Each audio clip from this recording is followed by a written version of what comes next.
NoonaTalk! I'm Zarah and I've forgotten everything about my life other than March Madness. I'm Sophia and I'm a tomboy. That was nice. NoonaTalk is where we talk about K-pop, K-drama, and everything else that requires being a K-stan. Desi Stan. Especially if you're Desi. Yeah, we talk about food too, like kimchi. You can follow us on Instagram, on Twitter, and subscribe to our YouTube channel. You can listen to our podcast on Spotify if you're not, into videos. Today we're going to get into 4 whole comebacks. Really? Whose? We have Solar from Mamamoo, who's done her solo comeback. And we have a special guest talking about Solar. We have Red Velvet, we have GIDLE, and we have Stray Kids. Whoop, whoop, So if you're a stan of any of these, listen in. And also, if you enjoyed any of the comebacks, comment down below now to let us know what you liked about it, because we're just going to talk about what we like. Yeah, that's true. Tell us what your thoughts are, and tell us if there is, because we're only talking about 4 groups, what other comebacks did you like? Yeah, March Madness is very busy. Mad. And I think it's bleeding into April. But before we start to get into it, Whassa Poppin? What's poppin'? What's poppin', guys? Yeah, March Madness is bleeding into April Madness, and in April, Big Bang has finally confirmed. They had confirmed, but now we have a date for their single comeback, which is on the 5th. So 5th of April? Yeah, 5th of April. That's very soon. It's very soon, and VIPs are going crazy, but it's an OT4 comeback for those who aren't aware, for obvious reasons. And Aaron, do you remember Aaron from Oh My Girl? MC Dolphin Aaron, yeah. Girl. Ja Aaron. She's coming in a new show with one of the stars from All of Us Are Dead. Oh, that's really cool. Yeah. But do we know anything about the show? You know what? I'm gonna go find out about it. Alright. What else is happening? Oh, J Park. Like we spoke about, I think last week as well. Yeah. J Park has a new song that he's done featuring IU. Yeah, Zarah. Which is a bop. It really is. And except that he's made a really wonderful TikTok/Reels challenge, and also he's been showcasing everyone. So if you do the Ganadara challenge, make sure to tag him, also us, because we want to see it. Yeah. And very likely he'll repost it, because that's what they've been doing. This is my chance to get noticed by Sesha. I've seen a lot of Desi Stans being featured on his stories, so I think that's a great idea. Definitely. Like fan involvement. He also did it with Soyeon from GIDLE. Oh, and he did someone else today, 2 people. Vernon and Hoshi from 17. He went all the way to the Hype building. I mean, any excuse to go to the Hype building, am I right? Right. Maybe he was going to Hype inside. Maybe he was. Maybe he's doing the photo card Geo or something. Apparently, it's very difficult to get into the Hype building. When Jessie did her TXT interview, they did it in the Hype building. She talked about how she had to pass through like 100 gates to get in. So, Chaewon and Sakura from IZ*ONE are now under Hype officially. I think fans knew because they saw Sakura at the airport and somebody recognized a Hype security guard from Enhypen getting her from the airport. The only people I fear are Hype fans. Hype stars are. But, so yeah. So, but are they debuting? Yeah, so they will be in a group together. Okay. This is under Source Music and Big Hit labels are going to have a combined label, and under which them and rumored another member of IZ*ONE will be there, but we'll see what's gonna happen. And they individually released letters on their Instagram thanking their fans for waiting on them, thanking their fans for waiting for them. And they said that soon they'll debut, so hopefully 2022 is the year. I don't care about any of that, just the photo of Bang Pete with them is the cute. It is very cute. He's doing the fighting, like a cute fighting. Yeah. Bang Pete is really getting his IG game on. He's like, I will take photos with all my artists. It's time for us to get into it, yeah? Get into it, yeah. So we're gonna kick it off with GIDLE and their new comeback, I Never Die. Yeah. With Tomboy. Okay, let's start with what did you think of the title track? The title track is Tomboy, and sorry to begin this segment by telling the truth. This is my favorite comeback out of all the comebacks that we're going to discuss. I loved it. It had elements of early 2000s pop rock, it had elements of 90s grunge. And of course, a very K-pop, rap, Soyeon typical thing, I think. Something about Soyeon is that production-wise, my girl never disappoints, and I loved Tomboy. I heard it the first time and I was like, wait, that's a vibe. And then I've just been listening to it on and on. So yeah, I love the title track. What about you?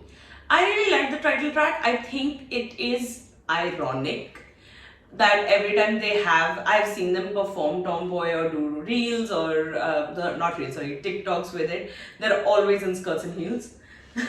I think it's very ironic, but other than that, it is a fun song. It really does take me back to, let's say, 2004, which was a Circa Avril Lavigne. Very Avril Lavigne, but like Boy. popish. Yeah. Avril Lavigne, like it's not pure grunge or pop. It's I mean, pop.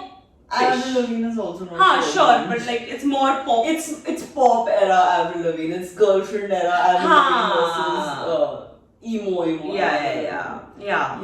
I did enjoy it.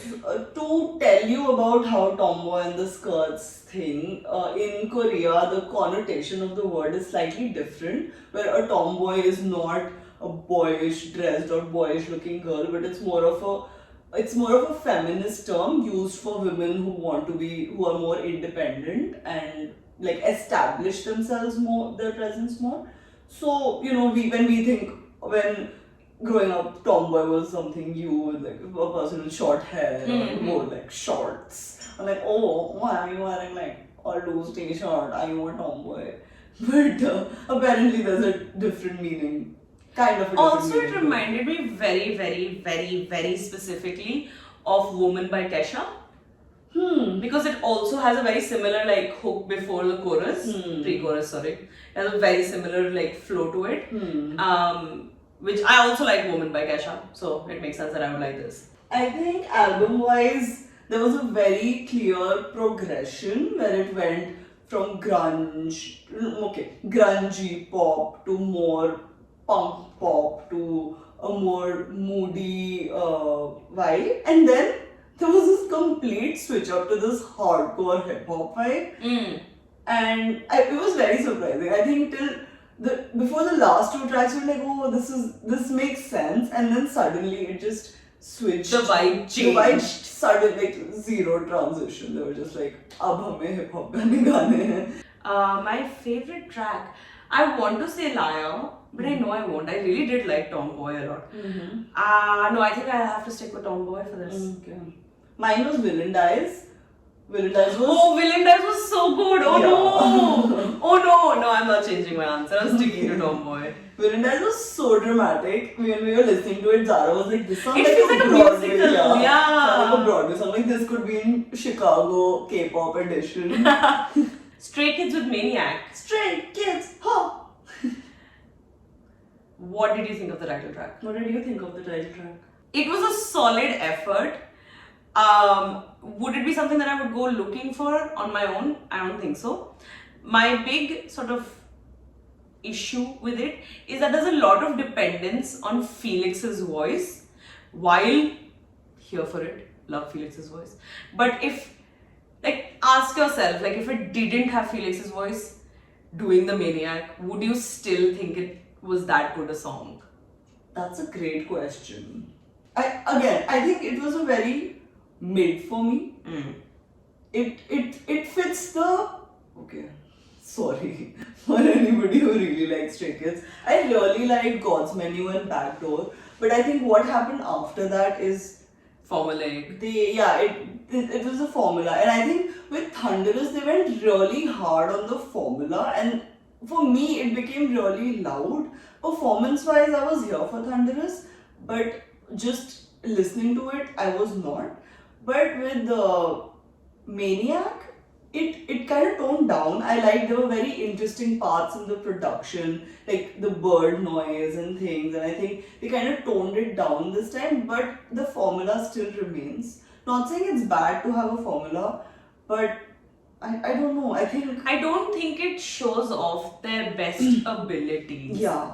Considering the album that they put out, I think. Moving on to like overall album vibe, Mm-hmm. I think maybe say the first 3 songs, Mm-hmm. once those crossed over and we came to maybe slightly softer songs, Mm-hmm. the subunit songs, I think B-side for me was a big surprise. Yeah. I think Venom was also good. Venom was this in this one. Venom was the first song, yeah. Venom was the first song, yeah. I Venom was like Chaser. Charmer. I love Charmer. But like Venom was good, Maniac was not that amazing. But then after that it became so much better. Mm-hmm. Like it just kept progressing for me. And now having listened to the whole album, I really like it. But I think there are some elements that I feel like it's the same thing, right? Like I feel like there's heavy dependence on certain people. And Felix's deep voice, Changbin's heavy, hard-hitting rap. Like those yeah. again, it's a brand where if a Stray Kids sound will have that versus... No, but having that versus that being the focal point. I wasn't into Venom as much, I wasn't into Maniac, and I wasn't even Charmer. Again, all the music had elements that I really like, production elements. Oh my god, production wise, out of the world. Like honestly, I'm not necessarily somebody who looks into production very much. I'm more of a person who looks composition and instrumentation is my big sort of interest area. But just it's so dynamic. Yeah, it really is. And Stray Kids always like Sriracha, like kudos to you. Y'all are like always really in there with the production. So even though the music wasn't my kind of music for a bit of it, I could always appreciate the things that they were doing and the ways that the different ways they were taking it. Cool. Favorite tracks? Thank you for saying tracks. Muddy Waters and Charmers. I feel like if Charmer didn't have the chorus, I maybe wouldn't like it as much, but the chorus like brought it home. That whistle was flawless. Also, Waiting for Us was a really nice song. I remember saying when we were listening to it that it feels like the last song in the concert. Like it felt made for a concert. And it was really nice. I think placement in the album wise, I don't know if it works. Like in the terms of flow. But soft, sweet song. Yeah, I really liked it. It felt like I said, it felt like a very Day6 inspired song, and Sungmin really stood out in that. Wonder why? I think he also either participated in the composition or the lyrics for it as well. Oh, okay. I could hear Sungmin in it. I could feel the Day6 inspiration, and if anyone who's into Stray Kids knows that Sungmin is like a My Day with his heart and soul. Red Velvet with Feel My Rhythm. What did you think of the title track? Before we talk about the title track, I have to talk about the MV, which Oh, she yes. hasn't seen. I wish we would have had the time to show Zarah the MV because she would have loved it as an art enthusiast. But the MV was so gorgeous, it was beautiful. They had like paintings which are Monet inspired, there were paintings which were Bosch inspired, and they just recreated those, and there were a lot of other things. There's a person on Twitter who made an entire thread of all the paintings that each scene was inspired by, and I was very much here for it. Coming to the song, I didn't dislike it, and I wasn't sure. I liked it when I was listening to it, but I also didn't remember it once it was done. It gave me Red Velvet. Like when I heard it, I was like, yes, this is a Red Velvet song. I think now that you've said it, like I don't remember it. Like I remember fractions of it in my mind, and I literally heard it 3 hours ago. And I feel like overall album vibe was also the same for me. But you didn't reach the end of the album, which for me, I think was the highlight of the album. Oh no, yeah, I think I missed the last Last 2 songs. 2 songs or 1 song? You heard a bit of the second last song. Okay, is the last song the powerhouse? Not the powerhouse, but the turn it take. I'm not sure about this album, not gonna lie. I was very much here for Good, Bad, Ugly and Bamboleo. And I think one thing that Red Velvet producers, so Red Velvet, I really like a lot of their music. you've not heard that much of their music.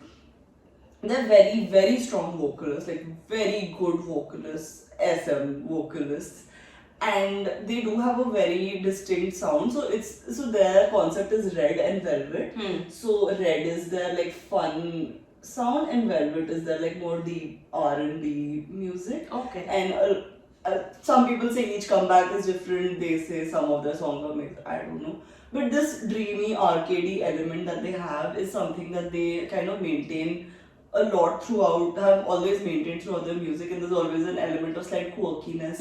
And a lot of people compare it to TXT's, not musically but conceptually. Vibes are a little eclectic.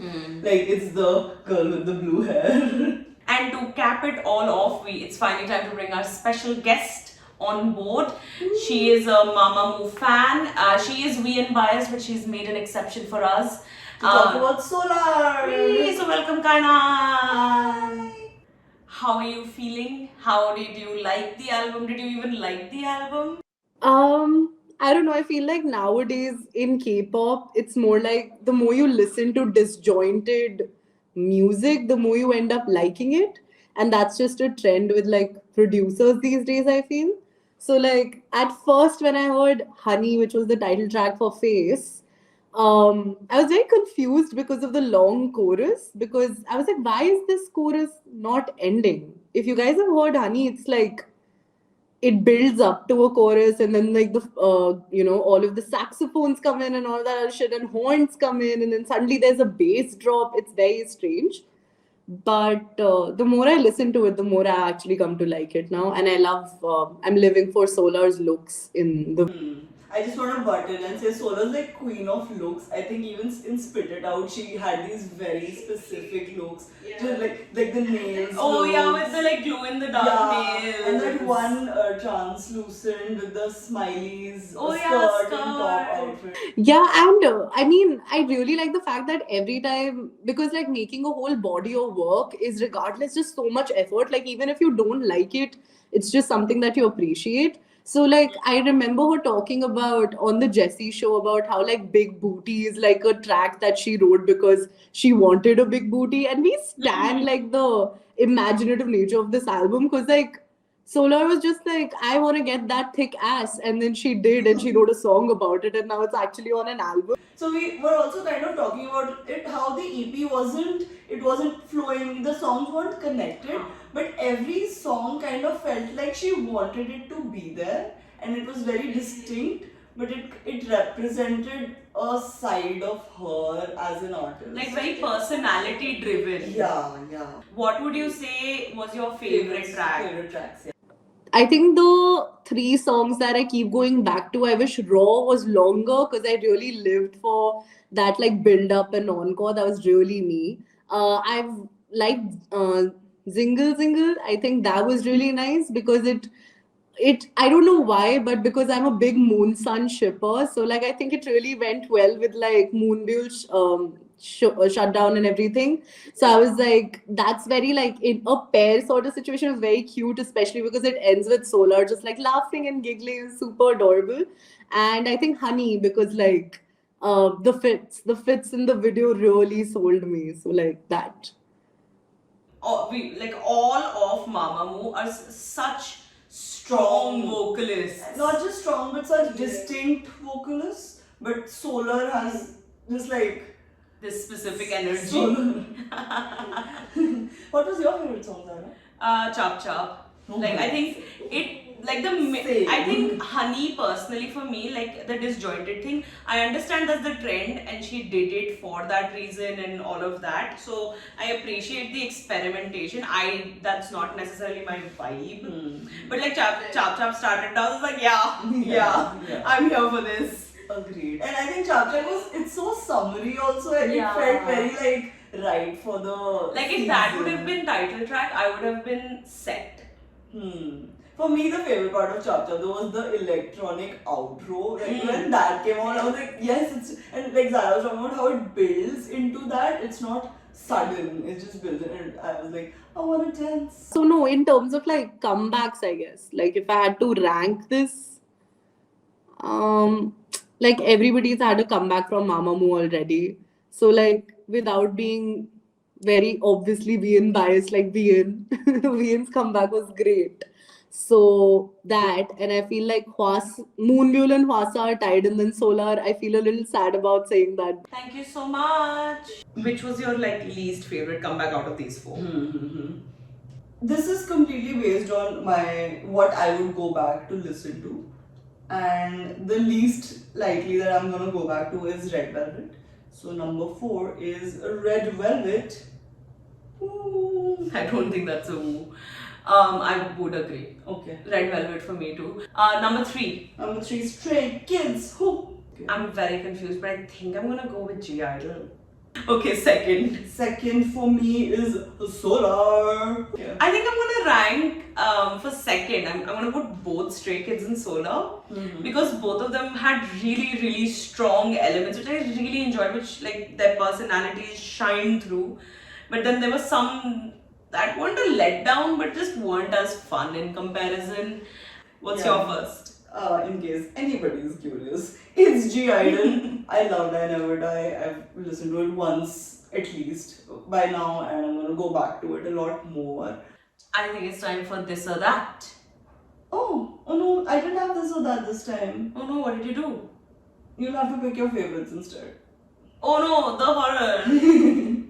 Okay, are you ready? Okay. So Zara's gonna tell us. I'm gonna name some groups and Zara's gonna tell me her bias. I'm gonna name some groups and Zara's gonna tell me her bias records. I'm gonna name some groups and Zara's gonna tell me her favorite track or title track, whichever you want. Okay. But it's gotta be fast. Alright. And you can play along with us and you can tell us in the comments, and we will be posting it on Instagram as well. So you can also tell us who your bias and records and title tracks are. Who's your bias? Very quick. EXO. Bacon. NCT Dream. Hechan. Wavy. 10. Mamamoo. Whassa. Blackpink. Jisoo. Monster X. Kyun. I didn't know Whassa was your Mamamoo bias. Did you know? Yeah, I did. I think it's like very like edge pay. Who's the other one? Moonbyul? Yeah. Okay, valid. Whose bias isn't Moonbyul? Am I right? Who's your bias tracker edition? BTS. This wasn't not what? Jungho suck. Whose bias tracker isn't Jungho? That's the universal bias right now. Yeah. And Hyphen. J. J is your bias tracker? Yeah. Then who's your bias? Heesun. Oh! I did not know that. TXT. Yeonjun. Who's your bias? That Bongyu. Okay. Twice. Nayeon. Okay. Super M. Taemin. NCT 127 bias tracker is Taeyong. Who's your bias? Taeyong. Johnny. Oh, valid. Okay. What's your favorite song from Everglow? Dun dun dun dun. Dun dun Dun dun dun dun. How many duns are there? How many duns in dun dun dun? Dun dun dun dun dun dun dun dun dun dun dun dun dun. You're so done. What's your favorite song from Wakey Mekey? Dazzle me. What's your favorite song from Monho? Currently it's Blue. Oh. What's your favorite song by Eric Nam? It's called Wildfire. Oh, Wildfire. I really love like Wildfire. What's your favorite IU song? Can I say 8? Yeah. Okay, 8. Okay. What's your favorite only one off song? Page Libido. Okay, yeah, that's all. Not bad. Yeah. I took you, it was terrible. This was a speed round. I'm sweating already. I had to think so much. I wasn't ready. But that brings us to a key fact.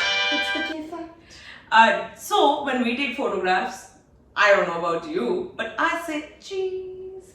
But in South Korea, they say kimchi. Really? Yes. Yeah, because it like makes the same thing. Anything that ends with E is the right one to do. And they say kimchi. I just say me.